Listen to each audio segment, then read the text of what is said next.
Good morning students. In our previous class I explained you about Tadapatra and Bhojapatra and some sources of history. So today we will start with records in stone inscriptions. तो पत्थर की जो लिखावट होते थे, पत्थर को खोद के उसके अंदर कुछ लिखते थे तो उसको क्या बोलते हैं? Stone inscriptions. In ancient times, main incidents like achievements of kings, writing of orders, and treatises with other states were carved on stones or metal plates. These metal plates and stone writings, known as inscriptions, exist even today and are preserved in archives such as national archives of Delhi. तो प्राचीन काल में राजाओं के achievements के बारे में और अगर वो दूसरे राज्य को कुछ लिखित रूप में ऑर्डर भेजना चाहते थे वो सारे चीज़ वो स्टोन या मेटल के प्लेट्स में लिख के भेजते थे. ये सारे मेटल प्लेट्स और स्टोन राइटिंग्स को क्या बोलते हैं? इंस्क्रिप्शंस. तो ये अभी भी हमको देखने को मिलते हैं नेशनल आर्काइव्स ऑफ दिल्ली में. During excavations, utensils, stone tools, and ancient ornaments are found which help us to know the history of ancient times. Based on the picture 1.4, gather information on similar objects found from an excavation site near your residence.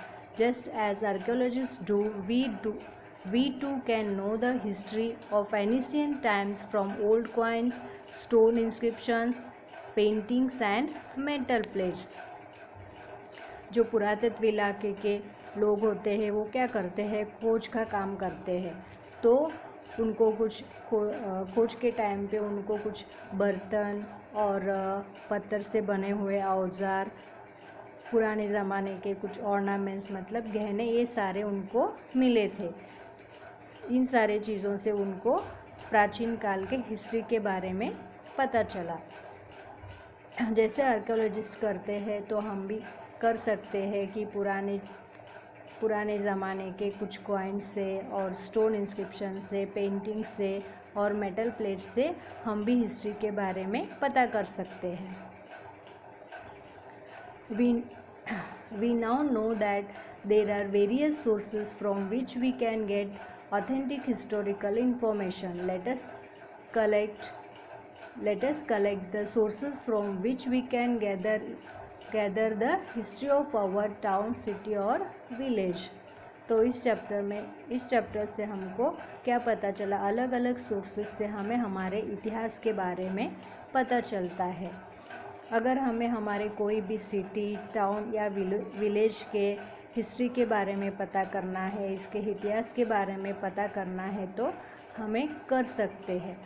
कैसे कर सकते हैं? अलग अलग जगह पे जाके हमें पुराने चीज़ों को देखना पड़ता है. जैसे कि कॉपर प्लेट्स है, भोजपत्र, ताड़पत्र, स्टोन इंस्क्रिप्शंस, ये सारी चीज़ें हमें देखना पड़ता है. तो उसके बाद हमें क्या पता चलता है कि हमारे टाउन कितने साल पुरानी है या विलेज है तो कितने साल पुराने से है और वहाँ क्या क्या हुआ था, ये सारी चीज़ें हम पता कर सकते हैं.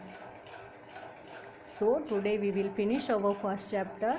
सो today's homework, you have to write things to know, page number 4. Write it in your notebook. And page number 5, things to know, write it in your notebook. So in our next video, in our next class, I will send the exercise of first chapter which you have to write it in your workbook.